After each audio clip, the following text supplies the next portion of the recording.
होळी आली आहे आणि तुम्हाला पण रंग खेळावेसे वाटतात, पण बाजारात मिळणाऱ्या रंगांची भीती वाटते. त्वचेला त्रास होईल, जळजळ होईल असं वाटतं. चला तर मग आज घरच्या घरी बनवूया होळीचे रंग. यासाठी आपल्याला लागणार आहेत पाणी, खाण्याचे रंग, तांदूळाचं पीठ किंवा मैदा आणि सुवासासाठी इसेन्शियल ऑइल. कुठल्या रंगासाठी मी कुठलं इसेन्शियल ऑइल वापरलं आहे ते तुम्हाला डिस्क्रिप्शन बॉक्समध्ये सांगते.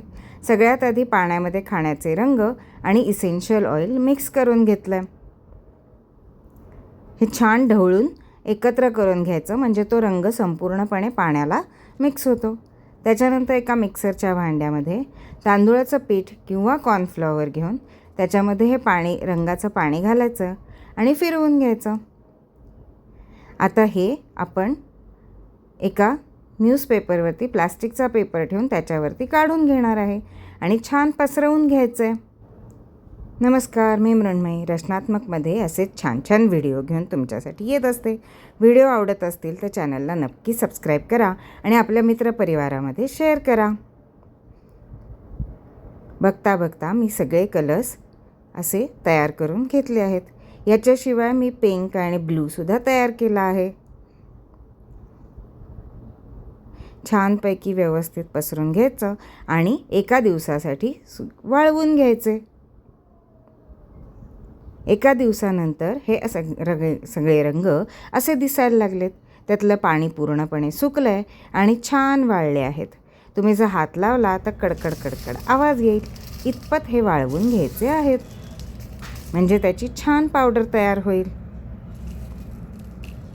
आता असे वाळल्यानंतर परत एकदा हे मिश्रण मिक्सरच्या भांड्यात घालायचं आणि त्याची छान पावडर करून घ्यायची. त्यानंतर ही पावडर गाळून घ्यायची. बघा, अजिबात खडे राहिलेले नाहीत आणि जरी खडे राहिले तरी ते मिश्रण तुम्ही रंगाचं पाणी करण्यासाठी वापरू शकता. बघा कसला सुंदर तयार झाला ना रंग. हा गुलाबी पण छान दिसतोय ना. आहा, हा रंग तर मला खूप आवडला. तुम्हाला या सगळ्यामधला कुठला रंग आवडला ते मला कॉमेंटमध्ये नक्की सांगा. तर असे झालेत आपले रंग तयार. जो आपला तांदूळाच्या पिठाचा रंग दिसतो त्यापेक्षा पावडरचा रंग थोडा कमी डार्क होतो. त्याच्यामुळे तुम्हाला जितपत डार्क हवे असतील त्याच्यापेक्षा जास्त रंग त्याच्यामध्ये मिक्स करा. ही एक टिप. माझ्या मुलीला इतके आवडले की आम्ही खेळलो पण थोडे थोडे. कसले भारी दिसतं ना. तुम्हाला सर्वांना पण होळी पौर्णिमेच्या खूप खूप शुभेच्छा. धन्यवाद.